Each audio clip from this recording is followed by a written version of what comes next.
Maharaja gold and diamonds, toll junction, Edappally, Palluruthy, Tripunithura, Kalady, Eramalloor, Aroor പള്ളി, Thuravoor, Thrissur.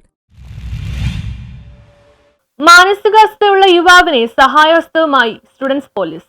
Pullepady Darul Uloom vocational higher secondary സ്കൂളിന് സമീപമുള്ള റെയിൽവേ ട്രാക്കിനടുത്ത് ഒരു മാസക്കാലമായി മാനസികാസ്വസ്ഥ പ്രകടിപ്പിച്ചുകൊണ്ട് അലിഞ്ഞു തിരിഞ്ഞ യുവാവിനെ സഹായഹസ്തവുമായി സ്കൂൾ അധികൃതരും സ്കൂളിലെ സ്റ്റുഡൻസ് പോലീസും രംഗത്തെത്തി. അധികം ആരോട് സംസാരിക്കാൻ കൂട്ടാക്കാതിരുന്ന യുവാവിനെ പ്രദേശവാസികൾ സമീപത്തെ കടയിൽ നിന്നുള്ള ലഘുഭക്ഷണമാണ് ഇതുവരെ നൽകിയിരുന്നത്.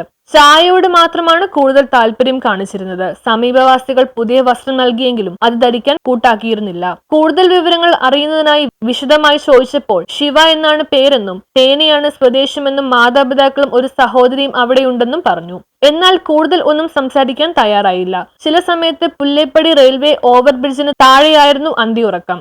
പലപ്പോഴും വെയിലത്തും മഴയത്തും റെയിൽവേ ട്രാക്കിന് സമീപം തന്നെ നിൽക്കുമായിരുന്നു. സ്കൂൾ അധികൃതർ ചൊവ്വാഴ്ച രാവിലെ പോലീസിൽ വിവരം അറിയിച്ചതിനെ തുടർന്ന് സെൻട്രൽ സ്റ്റേഷനിൽ നിന്ന് പോലീസുകാർ എത്തി. സ്റ്റുഡൻസ് പോലീസ് പുതിയ വസ്ത്രം യുവാവിന് ധരിപ്പിക്കുകയും ചെയ്തു. കുറച്ചു തുകയും യുവാവിന്റെ പോക്കറ്റിൽ വെച്ചുകൊടുത്തു. തുടർന്ന് KSRTC ബസ് സ്റ്റാൻഡിൽ നിന്ന് യുവാവിനെ നാട്ടിലെത്തിക്കുന്നതിനായി പോലീസ് ഏർപ്പാട് ചെയ്തു. ദാറുൽ ഉലൂമിലെ സ്കൂൾ കുട്ടികൾക്കായി സവാരി നടത്തുന്ന ഓട്ടോറിക്ഷ തൊഴിലാളികളായ ലിബിൻ, മനോഹരൻ എന്നിവർ യുവാവിനെ അനുഗമിച്ചു. Darul Uloom students police cadet in charge Ajeesh സാറും സജീവമായി രംഗത്തുണ്ടായിരുന്നു. മനുഷ്യർ ഭയത്തോടും വെറുപ്പോടും മാത്രം പരസ്പരം വീക്ഷിക്കുകയും നന്മയുടെ ഉറവ വറ്റിക്കൊണ്ടിരിക്കുകയും ചെയ്യുന്ന ഇന്നത്തെ സമൂഹത്തെ സാമൂഹിക അന്തരീക്ഷത്തിൽ സ്കൂൾ അധികൃതരുടെയും വിദ്യാർത്ഥികളുടെയും ഇത്തരം പ്രവർത്തനങ്ങൾ വളരെയേറെ അഭിനന്ദനാർഹമാണെന്ന് നാട്ടുകാർ പറഞ്ഞു.